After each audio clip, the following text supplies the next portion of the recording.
Friend, তোমরা সবাই কেমন আছো? আশা করছি খুব ভালো আছে। চলে আসলাম নতুন একটা ভিডিও নিয়ে।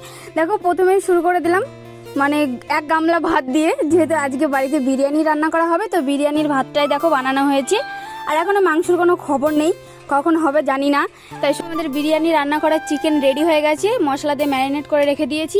আর এখানে আলুও কাটা হয়ে গেছে, এদিকে কড়াই হচ্ছে বসিয়ে দিচ্ছে। আর আজকে রান্না হবে হচ্ছে কাঠের উনানে, যেহেতু গ্যাসের তো খুব অভাব চলছে। তোমরা তো সবাই জানো যে গ্যাসের কীরকম চলছে, তো সেই জন্য আমরা উনান ধরিয়ে দিয়েছি আর কড়াইও বসিয়ে দিয়েছি। এখন আলুগুলো ভাজা হবে, তো দেখতে থাকো তোমরা আমি কিভাবে বিরিয়ানিটা বানাচ্ছি। বিরিয়ানিতে যেহেতু আলু দিব, সেই জন্য বিরিয়ানির আলুটাও ভেজে নিচ্ছি। এখন আমি বেরেস্তা করব, সেই জন্য পেঁয়াজগুলো একটু যখন ভাজা ভাজা হয়ে যাবে তখন পেঁয়াজগুলোকে নামিয়ে দিব। দেখো ফ্রেন্ড, এদিকে বেরেস্তা হয়ে গেছে, এখন আমি এখন দেখো আমি চিকেনটা দিয়ে দিয়েছি কড়াইতে। চিকেনটা এখন কষিয়ে নিব আমি। ওই চিকেনটা আমার প্রায় কষানো হয়ে গেছে। চিকেনটা কষানো হয়ে গেলেই আমি বিরিয়ানিতে দম দিব। এদিকে দেখো, বাকি যে মাংসটা ছিল ওটা দিয়ে আমি একটু ঝোল ঝোল করে, মানে যেহেতু প্রচুর গরম পড়েছে তাই একটু পাতলা করে ঝোল রান্না করলাম। দেখো, এখানে হচ্ছে আমি বিরিয়ানি বানানোর জন্য কষানো মাংসটা হচ্ছে নামিয়ে রেখে দিয়েছি।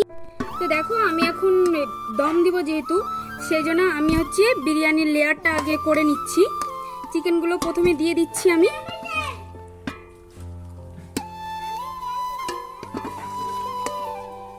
প্রথমে একটু চিকেন দিয়ে নিলাম আমি। এখন হচ্ছে ভাতগুলো দিয়ে দেবো একটু।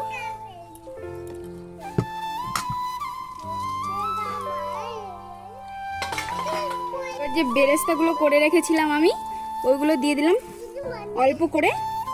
তারপরে ফুড কালার রেখেছিলাম, সেই ফুড কালারটা একটু দিয়ে দেবো। আর এদিকে আমি গোলাপ জল, কেওড়া জল এনেছি, এটাও একটু একটু করে দিয়ে দিলাম।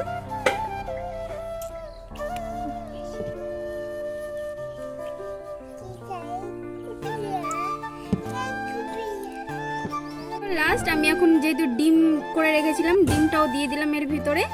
এখন লাস্ট লেয়ারিং করছি আমি। ডিমগুলো করেছিলাম, ডিমও দিয়ে দিলাম। আর লাস্ট যে ফুড কালারটা ছিল সেটাও আমি এর ভিতরে দিয়ে দিলাম। তারপরে একটু আমি এটার ভিতরে একটু সামান্য একটু ঘি অ্যাড করব, বেশি দিব না ঘিটা।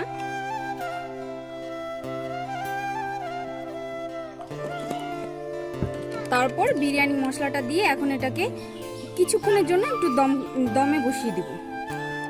দম দেওয়ার জন্য একটু বসিয়ে দিলাম। নিচে অবশ্য কোনো কিছু দেইনি, আমি এভাবেই বসিয়ে দিলাম। সাইডে আটা দিয়েও আমি লেয়ারিং করে দিলাম না, যাতে ভাবটা না বেরিয়ে যায়। এভাবেই আমি বসিয়ে দিলাম। এভাবেই কিছুক্ষণ আমি হচ্ছে দম রেখে তারপরে হচ্ছে নামিয়ে দেবো। এই যে দেখো পুরো বিরিয়ানিটা কেমন হয়েছে দেখতে, বলো তোমরা কমেন্ট করে।